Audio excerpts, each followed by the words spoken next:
All right, everybody. Happy New Year. It is 2025, and this is our first Creative Finance Collective of the year. Just like last year and before, we're here to talk about creative finance and take questions from the audience. So if you're just now joining us, we're here to take questions. We want those questions. Post them in the chat. We'll be on here as long as we're getting those questions. We have Sean St. Clair with me and Drew Jenkins out of Georgia and Alabama. Drew, didn't get to see you before the end of the year. How was the end of your year? It's very good. We had a good wrap up to the end of the year.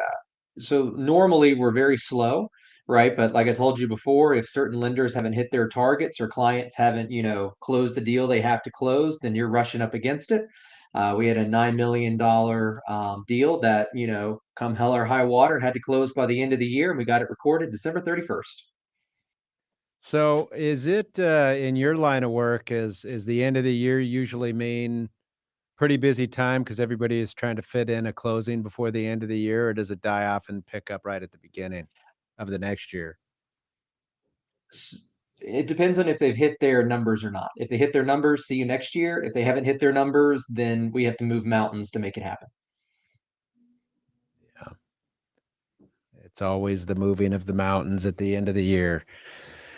For sure. Well, we do have a question, and so we want to get to that. Before we get to it, just a reminder, if you are just joining us, we're taking questions and we'll be on as long as we're getting them. So feel free to post those. We're talking about creative finance and real estate more generally. So go ahead and give those to us. Post them in the chat on whatever platform you're watching. So we have a question. It's from a YouTube subscriber. If I buy a property subto under an agreement for sale, what document is recorded so that my ownership is a matter of public record? I think what this is obviously asking is in an agreement for sale transaction, the deed of transferring the ownership of the property doesn't happen in like normal. So what would we say to that? The actual agreement for sale is the document that gets The recorded. actual agreement for sale, which begs the question: are there things that are in the agreement for sale you would want to make sure that's in those, or would want to make sure isn't in there? Let me restate this. There's certain things in a contract you don't want to be a matter of public record sometimes.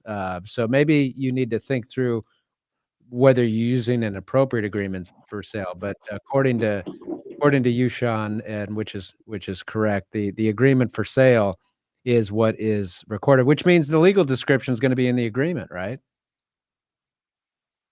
Yeah, the legal description is in the agreement. So, there's a couple of ways to do this from a closing perspective. So, and I have forms to do it both ways. So, one way is to have your agreement for sale be the be all and end all of all your documents. So, it will serve as your purchase contract. It'll serve as your conveyance document. It'll serve as your promissory note, and it will serve as your deed of trust or mortgage. It'll serve as everything. So basically, the way it works is your buyer and seller get together, they agree upon terms, and they execute the agreement for sale, but they don't notarize it. They just sign it. Then it gets delivered to title, and the agreement for sale provides for inspections and all the contingencies that you would expect to find in a regular contract. And then once they're ready to close, then title brings the parties together and gets their notarized signatures on the document. And that's what then allows for the closing to occur, is the notarized signatures and the recording of the agreement for sale. And then, of course, the agreement for sale states that, what payments the purchaser is going to make, what happens if they don't make the payments, et cetera. And then, of course, the warranty deed is kept with the seller as security for the purchaser's performance under the agreement for sale. So that's one way. The second way, to your point, Andy, if some people don't want all of the purchase contract terms in the agreement for sale, another way is to enter into a purchase contract specifically that outlines the fact that property will be sold by way of an agreement for sale and what the terms of the agreement for sale are, et cetera. And then you deliver that purchase contract to close to title, and then title or an attorney puts together the actual agreement for sale that facilitates the closing. And that actual agreement for sale is much more slimmed down with just, here's what the seller is going to receive. Here's how the purchaser is going to pay, or over what time period and what amounts, et cetera, interest, and then what will happen if the purchaser doesn't perform. So those are the two ways to do it. I like the long form because it just eliminates additional paperwork or whatever. And I don't think there's anything in there that really you would care for the public not to see.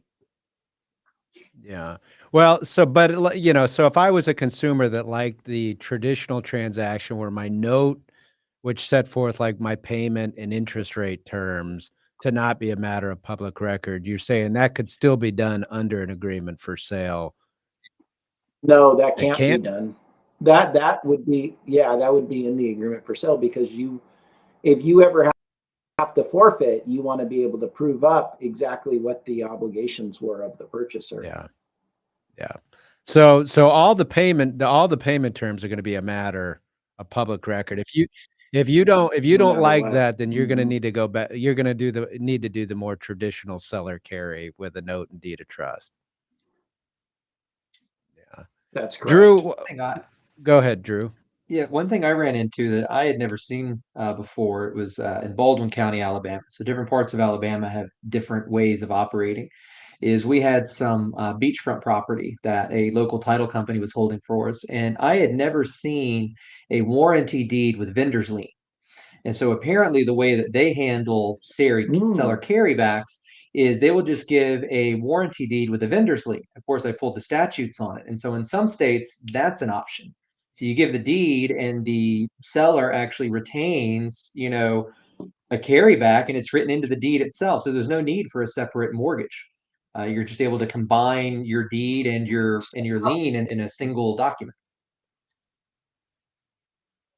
So how do they get title back exclusively to the seller if the purchaser doesn't perform? What's the You action foreclose. or Alabama will treat it the same as a remedy? mortgage, just Okay. without all of the, without all the verbiage. I mean, Oh. it's an interesting looking document. It's longer than a regular deed, but it's significantly shorter than a mortgage. And again, we have a Yeah. statute that says, hey, the seller has retained effectively a purchase money, security interest in this property because they're the seller, and if they want it back, they can foreclose, through non-judicial means, same as a mortgage. It's a very interesting document. We don't, Through yeah, through non yeah, through non-judicial yeah, means, so they don't have to file a that's right. lawsuit. It was interesting. Who conducts the sale in that We case? generally do, the lawyers, Wow. and we choose Really? the date. So it's almost like a UCC one sale or something like that. It's almost like a UCC one Yeah, sale. so in Georgia and Alabama, it's generally attorneys that handle non-judicial foreclosures on the courthouse steps. Of course, Georgia has Super Tuesday, all foreclosures Correct. done on the same day of the month. In Alabama, we get to choose our days. And I had a client one time that he wanted the property. He had bought the note from another lender, private money. He Hmm. wanted the property, and so he intentionally chose it to be the Friday before a long weekend. Oh, interesting. So what's the deed that you as the attorney execute following the sale? What's it called? It's just a foreclose. So in Georgia, we call them deeds under power. In Alabama, they're just foreclosure Okay. deeds. I mean, they're just quit claim. I mean, they're functionally quit claim What? deeds, right? It just we don't really have a name Yeah. for them like Georgia does. What if the borrower thinks that it's a wrongful foreclosure? Do they then have to go into court to stop it? Yep. Is that how it works? Same as anything else. If you think that they're wrongfully foreclosing on, you have to file an action in court to try and stop it. And Alabama is different though than Georgia. Remember, And Alabama if gives a they, 1 year, well, depending on the term, between 6 months to 1 year right of redemption. oh, okay. Oh, so it's a little different. So in Arizona, we use deeds of trust. The trustee conducts the sale and they issue a trustee's deed. And the rule in Arizona is If you don't go into court and get a TRO stopping the sale and the sale is completed, it's pretty much a done deal. It's presumed and that it's a sufficient and proper sale. Now, if it goes back on a credit bid to the lender, then maybe the borrower can set it aside. But if they sell it to a third party, it's absent a bankruptcy, it's pretty much a signed, sealed, and delivered thing, and there's no unwinding that sale. Georgia also doesn't have a right of redemption, but Alabama does. Good stuff. We have a follow-up question about the agreement for sale. So the YouTube listener asks, on a purchase with an agreement for sale, who holds the deed while the loan is being paid off? Well, I'm assuming that they're referring to the pre-executed warranty deed from the seller to the purchaser, as opposed to the deed that's recorded, because the recorded deed stays of record. Yeah. The pre-signed warranty deed from the seller to the purchaser is either held with the seller or not executed at all, unless you put a servicer in place, which I highly recommend putting a servicer in place. And in that case, that original deed is delivered to the servicer, so that the servicer is empowered to deliver it to the purchaser once the loan is paid Just off. to let you know, title companies, this recently came up in a slightly different context on our Georgia listserv. From a title perspective, we absolutely despise pocket deeds. We don't like any deeds or that are recorded that are not, or that are executed that are not recorded very, very quickly. And this is in the context of these, deeds in lieu. You have some hard money lenders that are like, hey, we want, a deed executed at the closing, and then, you'll hold it in escrow, and then we don't have to foreclose. Now, Georgia law is pretty clear on this. You can't do that, right? You cannot. They will treat the deed that you record as being a security deed, because legally for us, security deeds are full and total conveyances, right? Subject to the right of, as security, right? The right of the borrower to pay it off. And so any document that claims to be an irrevocable conveyance, coupled with a payment, is obligated, it will be treated as a security deed. So in Georgia, stuff like that, you're not going to pull off. And then I recently had a file where there was a deed that was recorded a year after its execution. And my title underwriter was like, inquire, right? Like, we don't like these. No one should be sitting on deeds for any length of time, at least in our areas. I know, pocket deeds are more common in other parts of the country. Well, yeah, but this isn't really even a pocket deed, in the sense that, you're doing a contract for deed, I think is, or a bond for deed. I don't know what you call them in Georgia or Alabama, but, you're basically just delivering it to the loan servicer, so you don't have to track down the seller when you find them. And in Arizona, it's very well recognized that that is a common practice, that you might have a deed that's 10 years old because it took the purchaser, 10 years to pay everything off. And then the record of title, though, is going to support that deed, because it's going to show, an agreement for sale followed by the recording of the warranty deed showing that the purchaser performed. So it's a little different than the deed in lieu of scenario. And I wouldn't even really call it a pocket deed, in the sense that it's a deed given to the loan servicer, a neutral third party that's fully licensed to handle escrows in Arizona, who's allowed to hold that deed until such time as there's full performance. But I will tell you, Drew, to your point about old deeds, this is years ago, and it really is off topic, but I think it's a kind of cool story, and I'd be curious how you would have handled it. But from a title perspective, but I had this older gentleman came and he consulted with me, and we're talking, and he said, he said, I'm being told I have to do a probate for this property that my wife and I own together. I said, okay, let me look it up. So I looked it up, and they did not have right of survivorship language. So they held it together, but not as community property with right of survivorship or joint tenants with right of survivorship. It just was an older deed, and it was blank. And so it was tenants in common, which, in that case, yeah, you have to probate her interest to get it over to the husband. But he was sitting there with this huge estate plan binder. And he said, I don't understand. We did this estate plan and I just don't know what would have happened. And like I said, it was an old deed. And I looked at estate planning, it was only like 5 years old.